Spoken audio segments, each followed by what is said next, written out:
자, 한번 봅니다. 자, 일단 구조 총론에서는 시작을 하죠.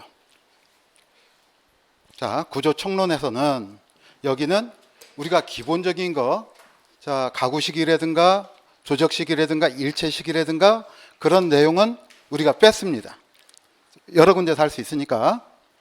그래서 여기서 보는 것은 일단 이런 거죠. 자, 하나는 뭐 가지고 보자? 플랫 슬래브. 그러면 보가 없다라고 하는 것과 기둥과 슬래브에서 직접 지지한다. 뭐 이런 얘기죠. 그리고 항상 여기서 얘기할 때는 우리가 기억해야 되는 것은 뭐다? 뚫림 전단에 대해서 봐야 되는 거죠. 그래서 뚫림 전단. 그러면 여기에다 뭘 둔다? 그러면 지판과 주두를 둔다. 뭐 요거 정도만 정리를 하면 되겠습니다. 자, 그다음 항상 시험 문제에서 많이 나오는 내용 중에 하나가 요거죠. 라멘 구조. 자, 그래서 기둥과 보가 어떻게 되어 있다? 골조로 건물의 하중을 지지한다 이래도 되고, 또는 뭐라고 되어 있다? 강 접합으로 되어 있다 이렇게 얘기를 하는 것이죠. 자, 그리고 이 라멘 구조를 또는 이 밑에서는 뭐라고 하느냐? 그럼 뭐라고 한다고 그랬습니까? 그러면 모멘트 골조라고 하더라. 자, 이것도 여러분들이 참고해 두시면 되겠습니다. 자, 절판 구조. 그러면 판을 주름지게 해서 힘에 대한 저항 능력을 향상시키는 구조다. 자, 그리고 보가 있다 플랫 슬래브 그러면 틀렸다는 얘기죠. 자, 그 다음에 이제 일반적으로는 주택관리사에서 시험 문제가 이런 이종 골조 구조 또는 연성 모멘트 골조 구조, 자, 이런 것들은 전부 다 뭡니까? 고층 빌딩에서 횡력에 저항하도록 하는 구조다 이런 얘기입니다. 자, 이거 여러분들이 참고해 두시고요. 그런데 이런 것들이 한번 이렇게 어렵게 나오면 시험 문제 지문으로는 잘 반복되지 않는 경향이 그동안 있었습니다. 그런데 하중에서 연성에 관한 얘기가 있었죠. 그런 것들이 반복되는 걸 볼 때 이것도 한번 봐두자 이런 얘기입니다. 그래서 이중 골조 구조 그러면 두 가지가 있죠. 연성 모멘트 골조가 있고, 그 다음에 또 한 가지는 뭐다? 전단벽이나 가세 골조가 있다 이런 얘기예요. 자, 이런 것들이 조합되어서 여기 고친 줄 알았더니 조합되어서 횡력의 저항하는 구조인데, 여기서 이중 골조 구조라고 얘기를 할 때는 이 연성 모멘트 골조가 횡력의 몇 퍼센트 이상을 부담한다? 25% 이상을 부담토록 하는 것을 이중 골조 구조라고 한다. 자, 참고해 두시면 되겠어요. 자, 연성 모멘트 골조 그러면 연성이라고 하는 것은 부재 접합부에 뭘 증가시켰다? 연성 능력을 증가시켰다. 자, 연성 능력이 증가해야 횡력에 대한 부담이 약해질 수 있다 이런 얘기죠. 자, 참고해 두시면 되겠습니다. 자, 그다음 모멘트 골조 방식 금방 얘기했습니다. 수직 하중과 횡력을 보와 기둥으로 구성된 라멘 구조가 저항하는 구조 방식을 뭐라고 한다? 특히 모멘트 골조라고 했다. 어차피 같은 얘기다 이렇게 생각하시면 되겠어요. 자, 그다음 전단벽 구조가 있습니다. 보통은 벽식 구조 이렇게도 얘기를 해요. 벽식 구조. 자, 그래서 공간이 일정한 면적으로 분할 구획되어 있어서 특히 어디? 고층 아파트. 고층 아파트는 또 횡력에 저항해야 되겠죠. 자, 그런 얘기입니다. 호텔 등에 적용되는 구조 시스템이다. 그래서 수평 하중에 따른 무슨 력? 전단력을 벽체가 지지하도록 구성된 구조 시스템을 뭐라고 한다? 전단벽 구조 이렇게 얘기를 합니다. 그래서 전단벽이라고 하는 거 말씀드렸고요. 전단벽 보통 내력벽하고 내력벽 속에 내력벽과 전단벽이 있다고 그랬죠. 그래서 전단벽은 특히 무엇에 대해서 횡력을 저항한다, 횡력에 지지하도록 하는 벽체다 이렇게 얘기를 하는 것 여러분들이 참고해 주시면 되겠습니다. 자, 그다음 골조 전단벽 구조 이렇게 되어 있는데, 앞에서는 우리가 이중 골조 이렇게 얘기를 했지만 여기서는 골조 전단벽 구조가 이런 얘기죠. 전단벽과 골조의 상호작용을 고려했다 이렇게 얘기를 합니다. 자, 그러니까 여기서 자, 25% 이상을 연성 모멘트 골조가 부담하면 이중 골조. 그렇지 않고 상호작용에 따라서 자, 그 강성에 비례해서 횡력에 저항하도록 하는 시스템이면 골조 전단벽 구조라고 한다. 자, 이렇게 참고해 두시면 되겠습니다. 또 한 가지는 뭐가 있냐면 아웃리거 구조가 있다. 무슨 얘기냐면 자, 이런 얘기입니다. 철골 기둥이 외곽에 있고 내부에는 뭐가 있냐면 자, 우리가 유틸리티 코어 해가지고 자, 콘크리트 코어 구조가 있다 이런 얘기예요. 자, 이 녀석이 뭘 해주느냐면 횡력에 저항합니다. 그러니까 여기 자, 이렇게 한번 표현을 해봅시다. 이쪽에 바깥쪽에 철골 기둥이 있다라고 얘기를 해보자 이런 얘기예요. 그러면 일정한 층마다 뭘 해주느냐면 일정한 층에 매 층마다 하는 게 아니라 일정한 층에서 이렇게 서로 연결을 해가지고 연결을 해서 그러면 어떻게 됩니까? 요 녀석이 가장 바깥쪽에 있는 기둥이 움직이고 싶어도 자, 전단벽에 의해서 지지되는 구조네요. 자, 이렇게 지지되는 구조를 뭐라고 하느냐? 아웃리거 구조라고 한다. 자, 그래서 자, 전단벽이 캔틸레버 형태로 나와 외곽부의 기둥을 스트럿 또는 타이, 스트럿이나 타이 이런 것들이 뭐예요? 지지 막대 뭐 이런 식으로 생각하시면 됩니다. 타이처럼 가동하게 함으로써 응력 및 하중을 재분배시키는 구조를 뭐라고 한다? 아웃리거 구조라고 한다. 자, 그래서 이제는 우리나라가 이제 초고층 사이로 왔기 때문에 자, 초고층의 횡력에 어떻게 저항할 것인가 뭐 이런 얘기도 하더라 이런 얘기입니다. 그래서 이런 것까지 살펴봤습니다. 자, 그다음에 이제 하중에 대해서 봅니다. 하중에 대해서는 자, 우리가 그동안 많이 얘기를 해왔기 때문에 자, 이런 얘기죠. 다시 잘 알지만 자, 우리가 장기의 하중이라고 하는 것과 뭐가 있다? 단기의 하중이라고 하는 게 있다. 그래서 장기의 하중은 자, 뭐가 포함된다고 그랬습니까? 그랬더니 자, 사하중 또는 고정하중 이렇게 얘기를 하죠. 사하중과 그리고 그 다음 또 뭐가 있다? 활하중이 있다. 그래서 자, 고정하중이라고 하는 것은 어떻게 얘기를 했습니까? 건축물이 존속하는 동안 상시 작용하는 하중이다 이렇게 얘기를 했어요. 그래서 구조물에다가 자, 구조물 하중 이건 뭐죠? 자중이다 이런 얘기죠. 여기에 자, 부착된 두 가지가 있죠. 또는 고정된 설비 하중 그 다음에 또 한 가지는 비내력 부분의 하중을 포함한다 이렇게 얘기를 하죠. 자, 이렇게 얘기를 하는 것. 그 다음 활하중이라고 하는 것은 자, 어떻게 얘기를 합니까? 그러면 사용 및 조명하는 가운데 생기는 하중이다 이렇게 얘기를 하죠. 자, 그래서 이걸 기본적으로 생각을 하고요. 그 다음에 이제 단기 하중은 자, 이것들의 정의들이 조금씩 바뀌어갑니다. 왜냐하면 이제는 컴퓨터 기술이 발전하니까 보다 더 합리적으로 구체적으로 하중을 계산하고 싶죠. 자, 그래서 자, 여기 자, 우리가 그동안에는 적설하중 이랬지만 시방서가 바뀌어가지고 설계 기준이 바뀌어서 이제는 설하중이라고도 얘기를 합니다. 그 다음에 뭐가 있다? 풍하중이 있고 그 다음에 지진하중이 있는데 자, 요건 한번 보면서 얘기를 하도록 하겠어요.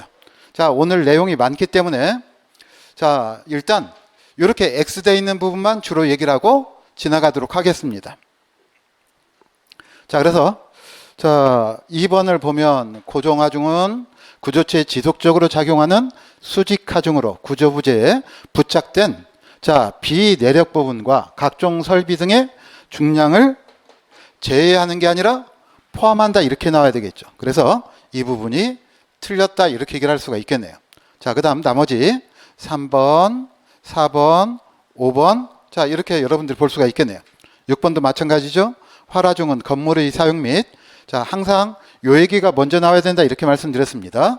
점용에 의해서 발생되는 하중으로 사람, 가구, 이동 칸막이, 창고의 저작물, 설비 기계 등의 하중을 말한다. 참고해 두시면 되겠어요. 자, 그 다음 넘어가 봅니다. 자, 그 다음 여기서 이제 10번 자, 고정하중은 점유 사용 벌써 틀렸죠. 그러면 활하중이 나와야 되는데 자, 이렇습니다. 이거 가지고 자, 사실은 이게 구 설계 기준이에요.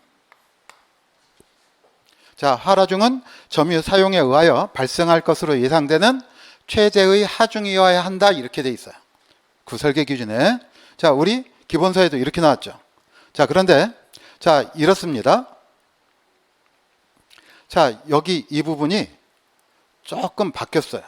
그래서 자, 건축물은 이 조항에서 규정된 등분포 하라중과 집중 하라중 중에서 자, 첫 번째 구조 부재별로 자, 어떤 것 더 큰 하중 효과를 발생시키는 하중에 대하여 설계하여야 한다 이렇게 돼 있어요. 자, 이것도 참고해 두시기 바랍니다. 자, 그래서 그러니까 예상되는 최대 하중이라고 하는 것 예상 최대가 알 수 없잖아요. 그러니까 뭐라고 했다? 더 큰 하중 효과를 발생시키는 하중에 대하여 설계하여야 한다. 자, 이렇게 나와 있는 것 여러분들이 참고해 두시면 되겠습니다. 자, 그다음 이제 자, 공동주택에서 공동실의 기본 등분포 하라중은 주거용 구조물의 거실의 하라중보다 작은 값이 아니라 큰 값을 적용한다 이렇게 되는 것이죠. 참고해 두시면 되겠어요. 자, 그다음 이제 자, 넘어가 봅니다. 자, 그러면 설하중에 대해서 얘기를 해봅니다. 설하중은 자, 지붕에 쌓이는 눈의 양을 알 수가 없어요. 그러니까 그리고 얼만큼 쌓일지 알 수가 없으니까 여러 가지를 고려를 합니다. 그래서 첫 번째는 자, 여기 설계용 기본 지붕 설하중은 자, 뭘 기준으로 한다? 기본 지상 적설 하중을 기준으로 합니다.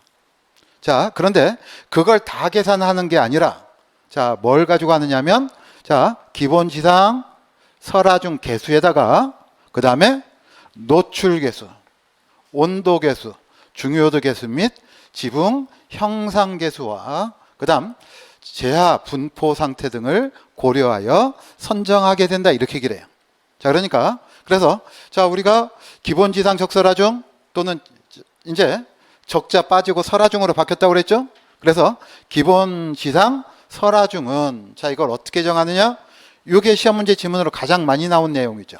그렇죠? 재현기간 100년에 대한 수직 최심 적설 깊이를 기준으로 한다 이렇게 돼 있어요.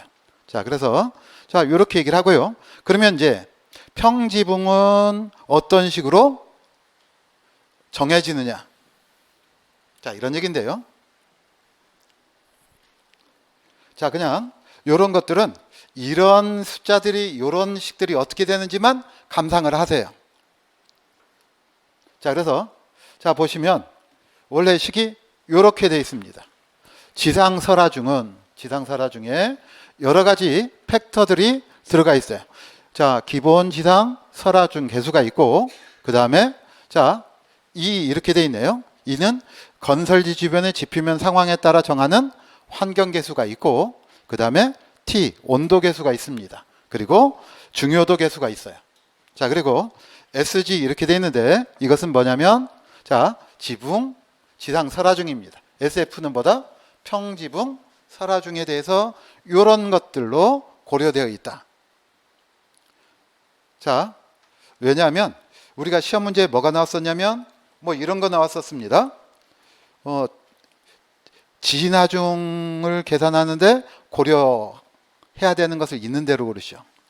그래서 이런 것들이 이거 암기하자는 얘기가 아니에요. 그냥 여기서 한번 봤다 이런 얘기야. 그러면 여기 뭣도 들어가 있습니까? 온도 개수도 있고 설하중의 중요도 개수도 있네요. 그렇죠? 자, 그래서 이렇게 한번 보자 이런 얘기입니다. 그리고 이제 경사도 개수라고 하는 것은 뭐냐면 뭘 할 때 쓰겠습니까? 경사지붕 설하중을 계산할 때 쓰겠다 이런 얘기예요.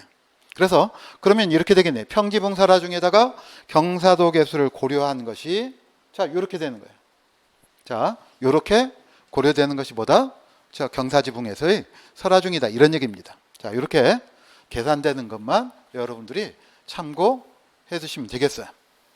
자, 그랬더니 자, 이제 풍하중도 빼먹을 수가 없네요. 자, 그래서 자, 15번 풍하중은 바람을 받는 벽면의 면적이 작을수록 큰 게 아니라 클수록 크죠. 다음 풍화중은 자 기본적으로 골조 설계용. 그래서 골조 설계용은 다시 이제 주골조하고 그 다음에 또 뭐가 나눠집니까? 지붕 골조 설계용으로 나눠지죠. 그리고 외장재 설계용 등으로 구분됩니다. 자, 참고해 두시면 되겠고요. 자, 그 다음 자 17번이 이제 애매해졌어요. 풍화중은 설계 풍합의 유효 수합 면적을 자 이거 합하여가 아니라 곱하여죠. 자, 그런데 요 내용이 조금 복잡해졌습니다. 자, 그러면 어떻게 되는지 한번 봅니다. 여기서 봤더니 자 뭐가 있어요? 자 가스트 영향계수라고 하는 게 있네요. 자, 이것은 무엇에 따라 달라지는 값이냐? 건축물의 개구부의 크기에 따라 내부에서 발생하는 내압의 변동, 자 바람이 안으로 들어갈 수도 있겠죠. 정도를 나타내는 척도다. 그래서 평균 실내압에 대한 최대 실내압의 비를 내압 가스트 영향계수라고 합니다. 자, 그 다음 주골조 풍화중에 저항하여 전체 구조물을 지지하거나 안정시키기 위하여 배치된 구조골조 또는 구조부재들의 집합으로서 구조물 전체에 작용하는 풍화중을 집안에 전달하는 역할을 하는 골조를 뭐라고 한다? 주골조라고 한다. 그래서 주골조 설계용 풍화중이라고 하는 것은 구조물 전체에 가해지는 풍화중에 저항하는 구조부재들을 설계하기 위하여 사용하는 풍화중입니다. 자, 그래서 자, 첫 번째 풍상벽, 풍화벽 또는 측벽의 지상 높이에서 주골조 설계용 풍방향 풍화중을 고려하겠다 이런 얘기예요. 자, 그랬더니 딱 보니까 여기에 뭐가 나와 있습니까? 자, 유효 수합 면적이 나왔어요. 자, 거기에다가 자 이거 GD 그러면 당연히 뭐겠습니까? 가이스트 계수겠네요. 자, 그 다음 CPC 그 다음 파이 이렇게 나와 있는 것은 뭐냐면 외압계수하고 밀폐형 건축물의 내압계수의 차이가 나와 있습니다. 자, 그래서 자 여기 기본적으로 그러면 풍화중을 계산하는 데 필요한 것은 뭐가 들어가느냐? 그러면 유효 수합 면적, 그렇죠? 그 다음 외압이나 내압계수가 들어가고, 그리고 또 한 가지 뭐가 들어간다? 풍방향의 가스트 영향계수하고, 그 다음 기준 높이 H에서의 뭐다? 속도압입니다. 자, 그래서 기본적으로 우리가 앞에서 얘기를 했던 것처럼 자 다시 앞으로 한번 건너가 봅니다. 앞에서 어떤 얘기를 했었냐면 자 설계 풍합의 유효 수합 면적을 곱하여 산정한다 이랬죠. 그런데 자 기본적으로는 수합 면적에다가 유효 풍합을 곱합니다. 곱하는데 여기에다 뭐가 들어간다? 어떤 것이? 가이스트 영향계수하고 그 다음 내압과 외압의 차이가 들어갔어요.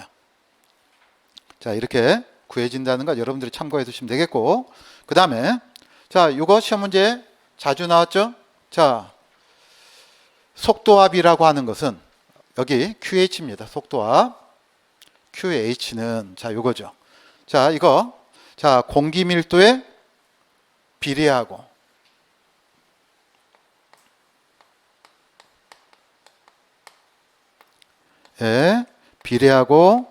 그 다음에 자 멋의 설계 풍속에 어떻게 된다고 그랬습니까?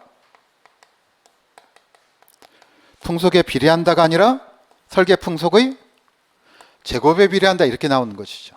자, 그래서 이것도 자 여기 이렇게 제곱이 붙어 있는 것 여러분들이 자 시험 문제 지문에 나왔기 때문에 우리가 할 수 없이 보는 겁니다.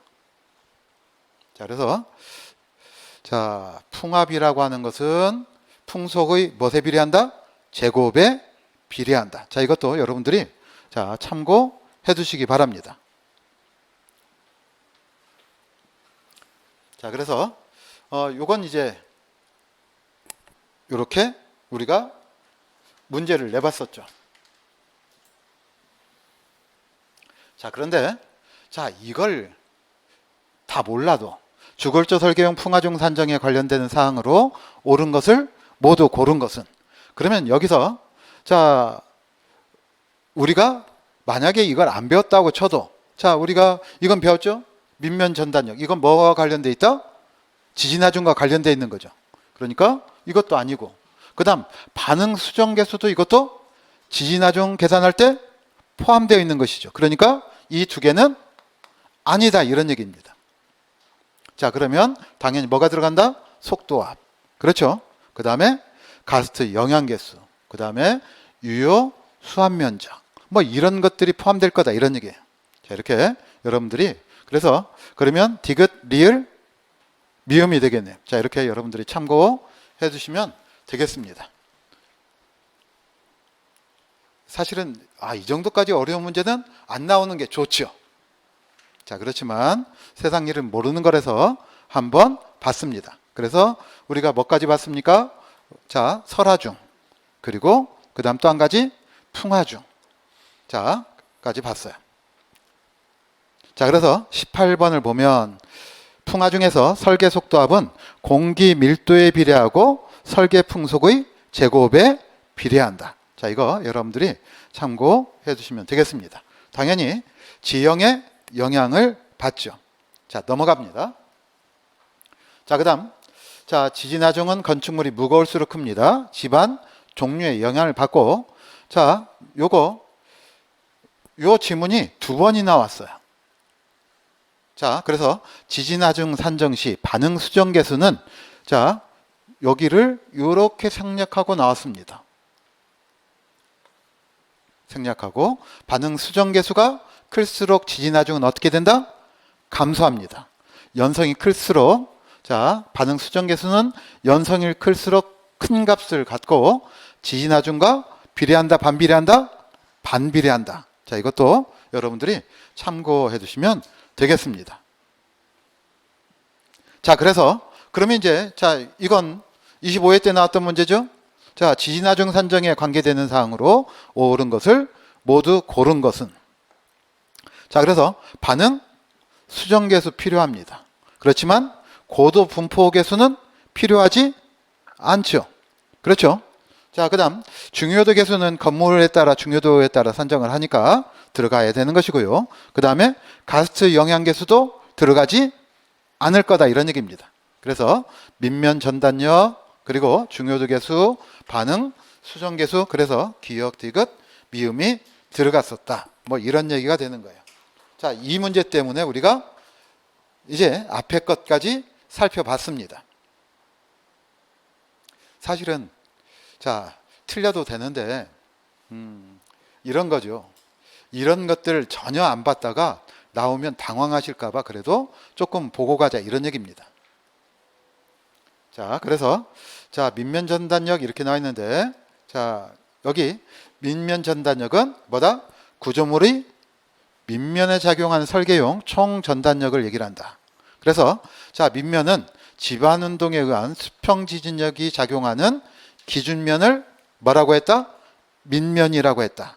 자, 그래서 그러니까 지진력이 작용할 때 그때 작용하는 총 전단력을 뭐라고 한다? 밑면 전단력이라고 얘기를 합니다.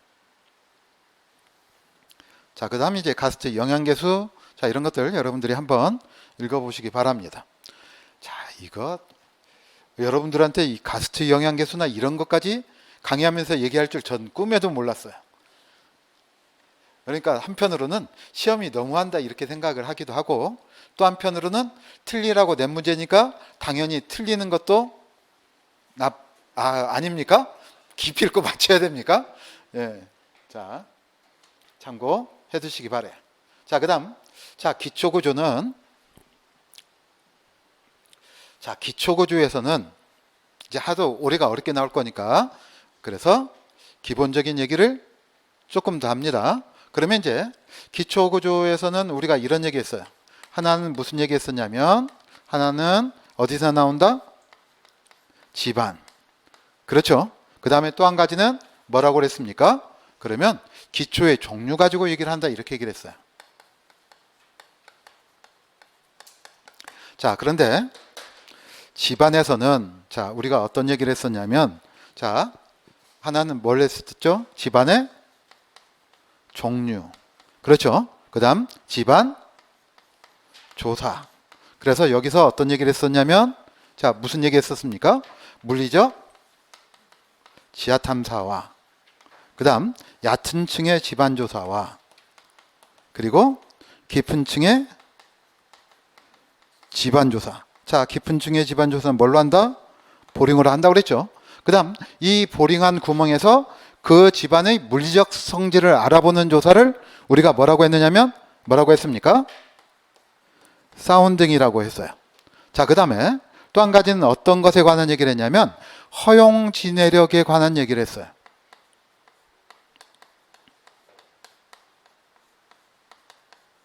그렇죠?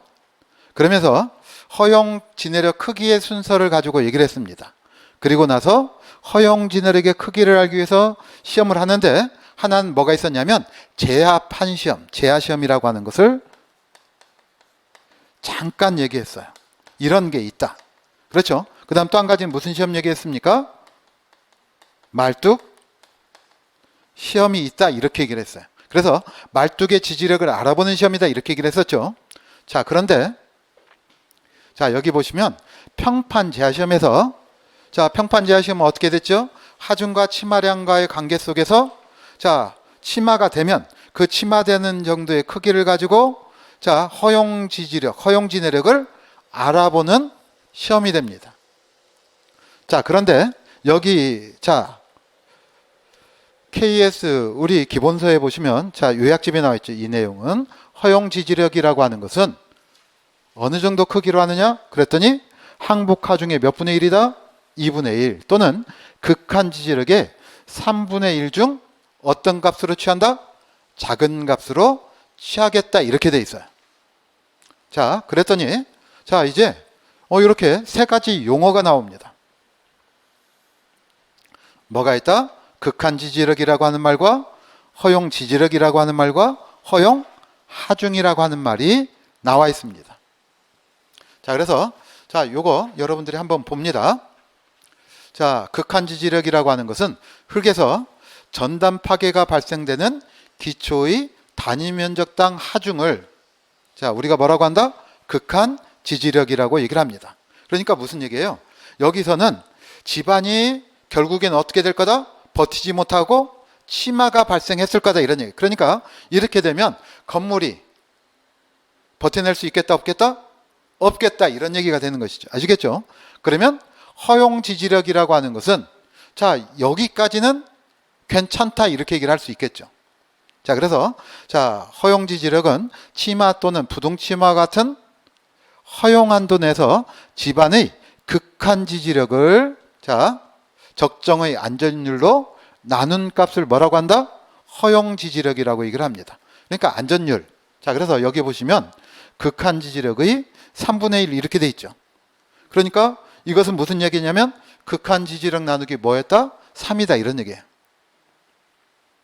자, 그래서 이 3을 뭘로 보느냐? 안전율로 보는 거예요. 그러니까 극한 지지력의 3분의 1만큼의 건물의 지지력, 건물의 자, 기초로부터 전달되는 하중을 지지할 수 있다. 그때 치마는 일어나겠지만 어느 정도 허용 한도 내에 있도록 하겠다 이런 얘기입니다. 자, 이것을 뭐라고 한다? 허용 지지력이라고 얘기를 합니다. 자, 그러니까 극한 지지력과 허용 지지력 중에 당연히 큰 값은 뭐다? 극한 지지력이죠. 그렇죠? 극한 지지력을 거기에다가 얼마로 나눠준 거다? 안전율로. 보통 3으로 나눈다. 이렇게 생각을 해주시면 되겠습니다. 자, 그래서 허용하중이라고 하는 말은 극한 지지력, 그 다음에 부마찰력, 말뚝간격, 그리고 기초 하부 집안의 전반적인 지지력 및 허용 치마를 고려한 후에 안전하게 적용할 수 있는 자, 뭐다? 최대 하중을 자, 허용 하중이라고 합니다. 자, 마찰력이라고 하는 것은 자, 이렇게 들어가면 이렇게 반대로 작용하는 것을 마찰력이라고 그러죠. 부마찰력은 이렇게 같이 끌고 내려가는 것을 부마찰력이라고 그래요. 자, 참고해 두시기 바랍니다. 자, 그러니까 우리가 말뚝이라고 하는 것은 한편으로는 마찰력도 있지만 끌고 내려가려고 하는 부마찰력도 있고 부력도 있고 여러 가지가 복잡하게 작용하는 겁니다. 자, 그래서 자, 이것도 이제 시험이 어렵게 나오니까 이것도 언제든지 얘기될 수 있겠다 이런 얘기예요. 그래서 이것도 여러분들이 참고해 두시자 이런 얘기입니다. 혹시 간단하게 정리할 것만 생각하고 오셨습니까? 그러면 이제 기대에 어긋나는 것이라서 죄송하게 생각하지만 우리가 지금 5월 달에는 4주 동안 뭐 합니까? 계속 기본 정리하고 하는 거죠. 그건 이제 거기서 하자 이런 얘기예요. 자, 여러분들이 참고해서 보시면 되겠습니다. 자, 그 다음 이제 건축물의 지정 및 기초공사 이렇게 돼 있는데, 자, 여기도 역시 마찬가지로 자, 몇 가지만 보고 넘어가도록 하겠어요. 자, 그래서 자, 여기서 보면 기본적으로 이제 가장 중요한 얘기는 자, 이거죠. 2번, 3번, 자, 나머지 다 읽어봐야 됩니다. 자, 2번, 독립기초를 지중부로 서로 연결하면 건물의 부동침하 방지에 효과적이다. 당연한 얘기죠. 그 다음, 기초는 그 지역의 동결선 아래에 설치해야 한다. 자, 그런 얘기고요. 자, 그 다음, 6번 봅니다. 자, 사질 지반의 경우 수직 하중을 가하면 사질 지반은 접잡은 항상 어디에서 최대입니까? 중앙부에서 최대가 되고 주변부에서 최소가 되죠. 자, 그래서 요거 6번 여러분들이 참고해 두시면 되겠어요. 그리고 지진 말뚝과 마찰 말뚝을 혼용하지 않는 것이 좋고, 자, 그 다음 기성 콘크리트 말뚝의 설치 방법은 타격, 진동, 압입, 공법 등이 있다. 참고해 두시면 되겠습니다. 자, 그 다음에 이제 넘어가 봅니다. 자, 여기 가로넣기 기초는 여러분들이 기본적으로 해야 되죠. 자, 그렇죠? 우리가 어떤 얘기를 했었냐면 기초판 형식에 따른 분류가 있고, 자, 이것은 그냥 개론 같은 데서 이렇게 나누는 걸 뿐이에요. 아시겠죠? 그 다음 또 한 가지는 뭐가 있었다고 그랬습니까? 지정 형식에 따른 분류가 있다 이렇게 얘기를 했었죠. 그래서 기초판 형식에 따른 것은 뭐가 있다고 그랬습니까? 독립기초, 그 다음에 복합기초, 그리고 연속기초, 그 다음 뭐가 있다? 온통기초가 있고, 자, 지정 형식에 따라서는 자, 뭐가 있죠? 직접기초, 그리고 자, 또 말뚝기초, 피어기초, 잠암기초가 있는데, 자, 제가 이렇게 말씀드렸습니다. 그런데 설계 기준에서는 자, 직접기초, 그러면 이게 뭐예요? 이런 것들이 직접 단단한 지반 위에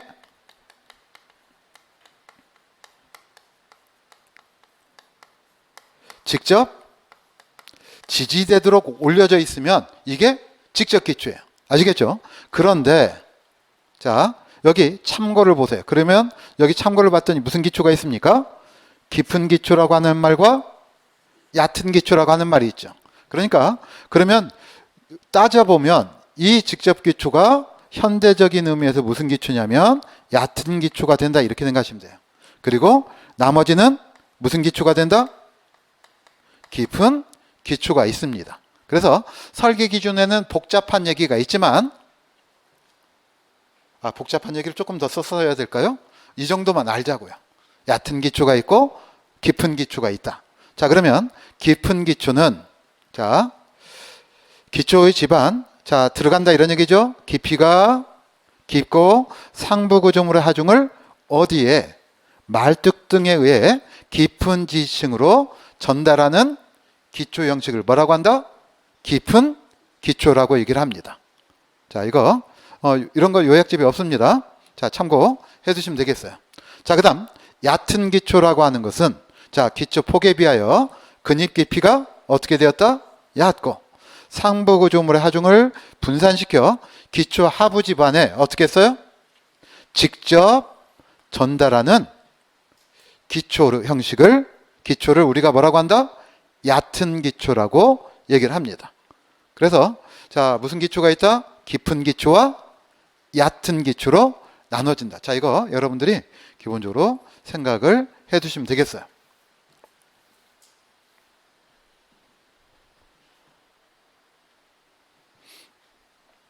자, 이렇게 넘어가 봅니다.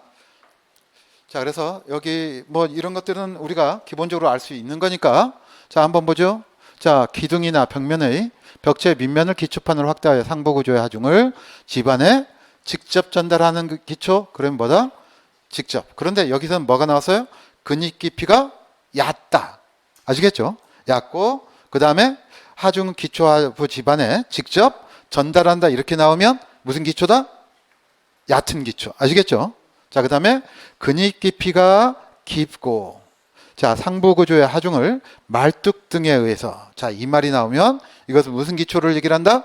깊은 기초를 얘기를 한다. 자, 이렇게 여러분들이 자, 이런 거 참고해 주시면 되겠습니다. 자, 그 다음 이제 지하실 밑바닥 전체를 한다 그러면 온통 기초가 되는 것이죠. 그 다음에 벽 또는 일련의 기둥으로부터 띠 모양이 나온다 그러면 무슨 기초다? 연속 기초다. 이렇게 얘기를 할 수가 있겠습니다. 자, 참고해 주시면 되겠어요. 자, 그래서 기초에 관한 얘기를 했고, 그 다음에 언제든지 항상 가로 넣기든 뭐든 나올 수 있는 것이 뭐다? 히빙, 파이핑, 보일링 현상이죠. 자, 그런데 자, 여기 보시면 일단 그런데 여기 보자고요.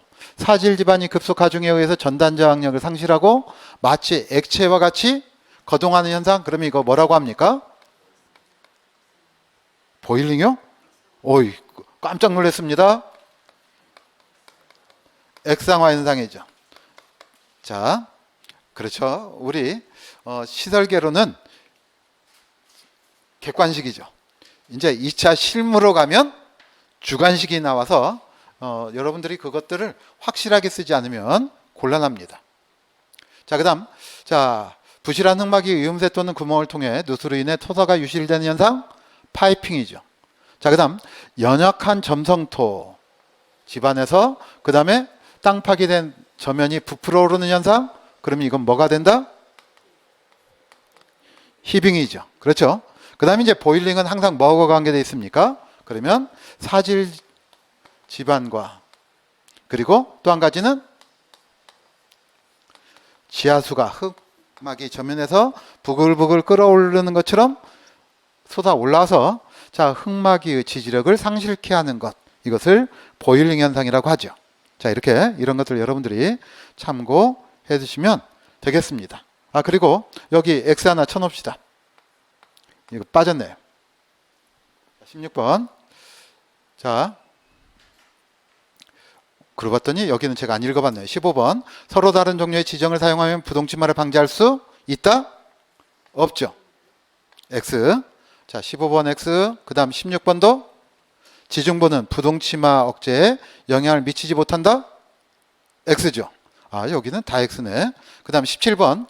웰포인트 공법은 점토질 집안의 대표적인 연약 집안 계량 공법입니까? 사질 집안이죠? 이것도 X. 자, 여기 점토질 집안이 아니라 뭐다? 사질 집안의. 자, 그 다음 중앙부를 먼저 굴투하고 구조체를 설치한 후 외주부를 굴투하는 공법을 아일랜드 공법이라고 한다. 자, 이건 맞는 얘기죠. 자, 그렇죠. 자, 이거 여러분들이 기본적으로 참고해 주시면 되겠어요. 자, 그 다음 봅니다. 철근 콘크리트 구조네요. 자, 철근 콘크리트 구조는 진행상 쉬었다가 하도록 하겠습니다. 쉬시죠.